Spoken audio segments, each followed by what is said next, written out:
নমস্কার বন্ধুরা, পলি কিচেন রুমে সবাইকে স্বাগত। আশা করি সবাই ভালো আছেন, আর আমিও আপনাদের আশীর্বাদে মোটামুটি ভালোই আছি।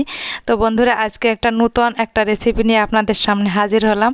তো রেসিপিটি কোনো অংশে ভালো লেগে থাকলে আমার পাশে থাকবেন, আর পাশে থাকা বেল আইকন প্রেস করবেন পরবর্তী নোটিফিকেশন পাওয়ার জন্য।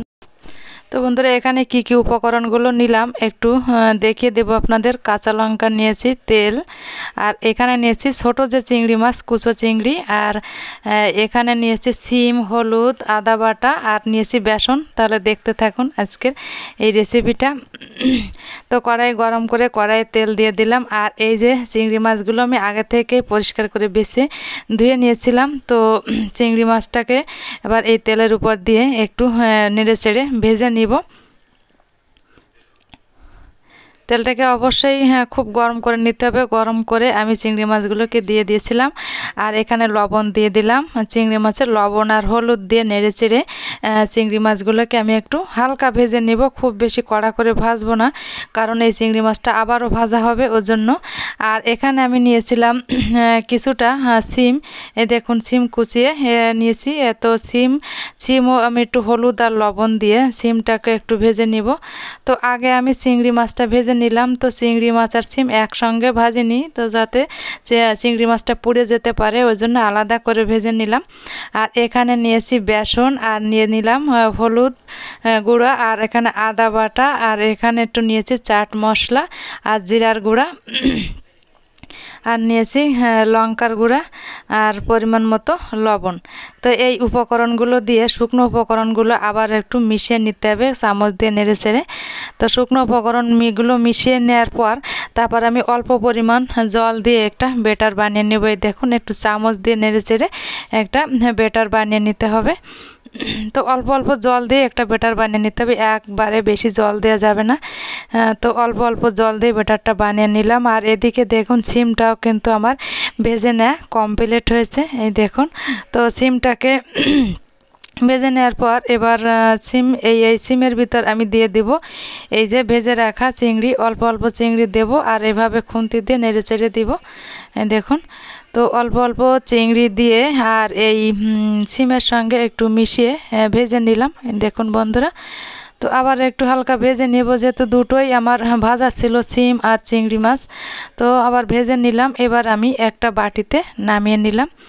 তো এই দেখুন, আমার পুরটা কিন্তু বানিয়ে নেওয়া হয়েছে। এটা কিন্তু পুর, সিমের পুর।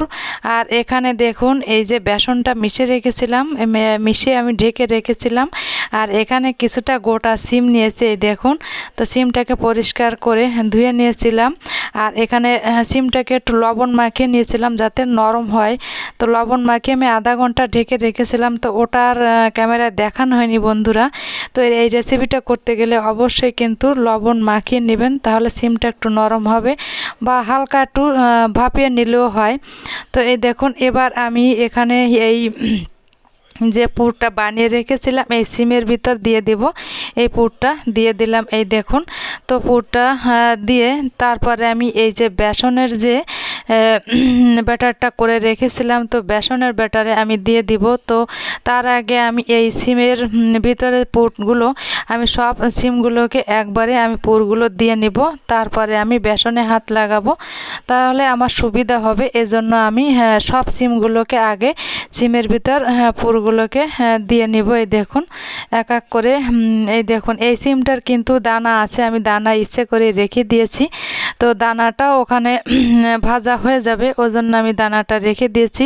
ওটাও কিন্তু ভালো লাগে খেতে। এই দেখুন, আর এখানে তেলটাও গরম করে নিয়েছিলাম। তো কিছুটা তেল আমি একটু গরম তেল এই বেসনের ব্যাটারের ভিতর দিয়ে দিব। তো এখানে 2 চামচ পরিমাণ বেসনের ব্যাটারের ভিতর তেলটা দিয়ে চামচ দিয়ে একটু নেড়ে চেড়ে বেসনের এই ব্যাটারটার সঙ্গে একটু মিশিয়ে নিলাম। তো এটা নিলে সিমের এই যে পকোড়াটা হবে, এটা কিন্তু একটু ফুলবে, ওই জন্য আমি ওটা দিলাম। আর এখানে কোনো বেকিং পাউডার, বেকিং সোডা কোনো কিছুই কিন্তু আজ আমি ব্যবহার করব না। তো এখানে বেসনের ব্যাটারের ভিতর আমি সিমটাকে একটু উল্টে পাল্টে মিশিয়ে এবার আমি এই যে তেলটা গরম করেছিলাম কড়াইয়ে, এই গরম তেলে দিয়ে দেব। তেলটাকে কিন্তু খুব বেশি হাই হিটে গরম করা যাবে না, এটা মিডিয়ামে রাখতে হবে। আঁচটাকে লো টু মিডিয়াম মিডিয়ামে রেখে আমি এই সিমের পকোড়াগুলো ভেজে নিব। তো এই শীতের দিনে এই সিমের পকোড়া কিন্তু দারুণ লাগে বন্ধুরা। একবার হলেও এই সিমের পকোড়া আপনারা বাড়িতে ট্রাই করবেন, খুব দারুণ একটা খাবার কিন্তু। আর বিশেষ করে এই ঠান্ডায় যে কোনো ভাজা পোড়াই কিন্তু একটু ভালো লাগে, আমার কাছে তো খুবই ভালো লাগে।